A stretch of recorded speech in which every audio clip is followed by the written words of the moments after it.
Salut les passionnés de Chine et de chinois, c'est Dim.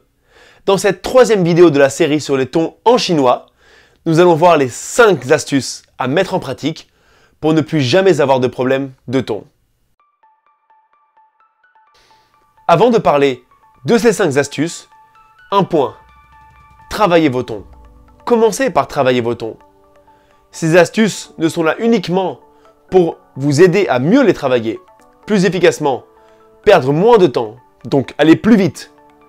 Mais il faut commencer par les travailler.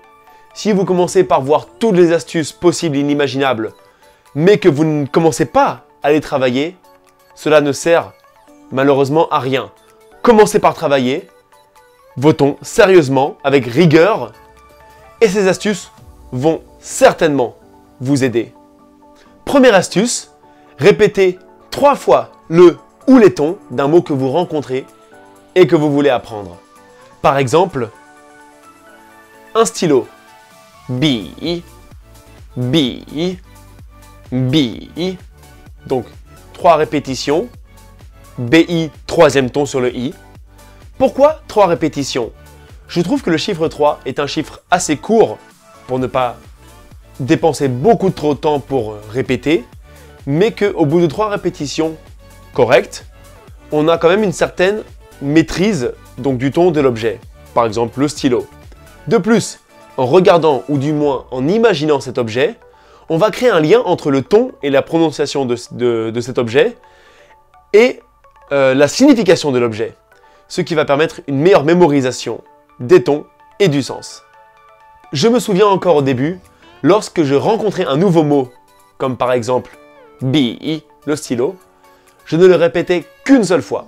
Je pensais que ça suffisait et que je n'avais pas besoin de le répéter plusieurs fois. Maintenant, le problème est que lorsque je discutais avec des Chinois, j'oubliais très souvent le ton.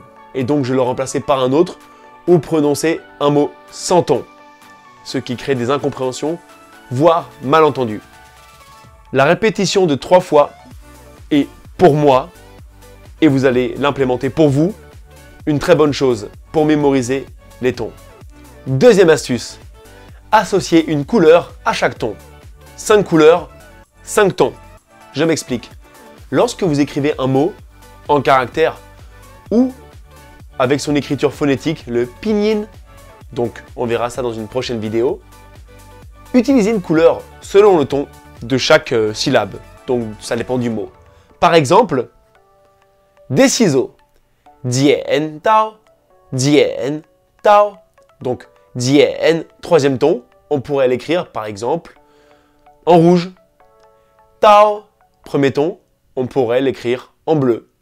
Donc, en caractère, on écrit le caractère Dian en rouge ou son écriture en lettres latines, le pinyin.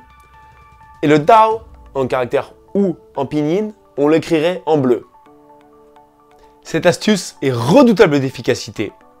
Bien que on prendra plus de temps pour écrire, du fait qu'on change de stylo ou de feutre à chaque mot, à chaque syllabe, à chaque ton, maintenant le résultat est présent et cela vous permettra d'apprendre et de maîtriser beaucoup plus rapidement les tons et de manière efficace.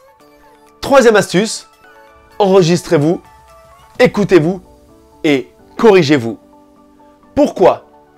On a souvent tendance à penser et à sentir qu'on prononce un ton de la bonne manière. Or, généralement, au tout début, on le prononce d'une manière un peu soit exagérée, soit bizarre, soit on se trompe même de ton, ou on en invente un.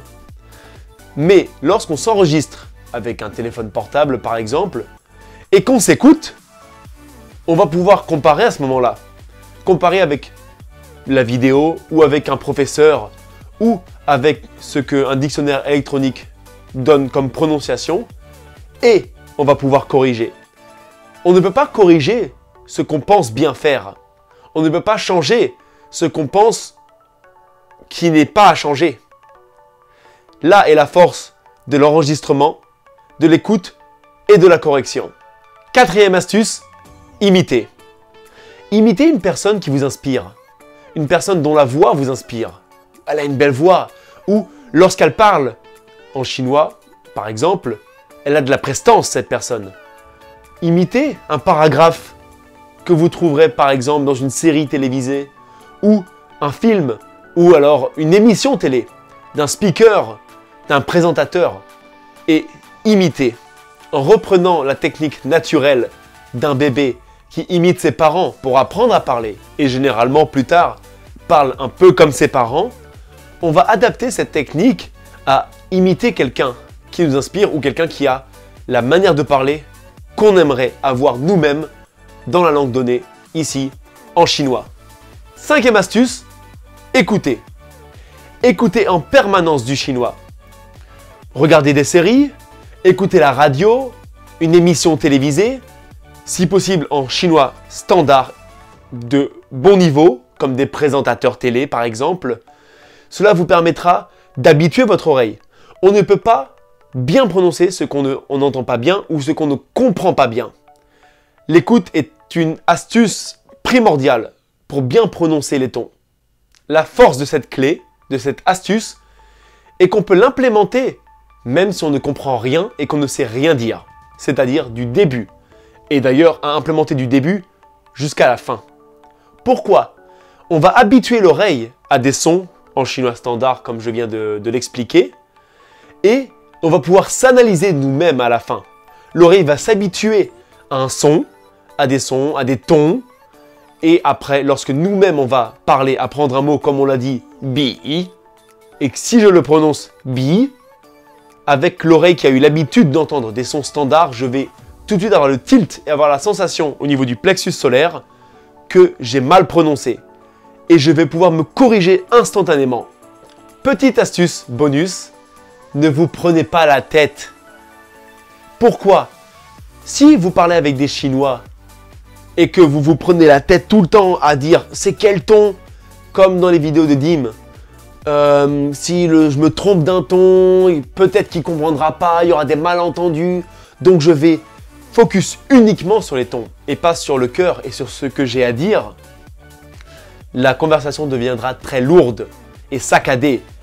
Ni hao, ni jiao shenme mingzi.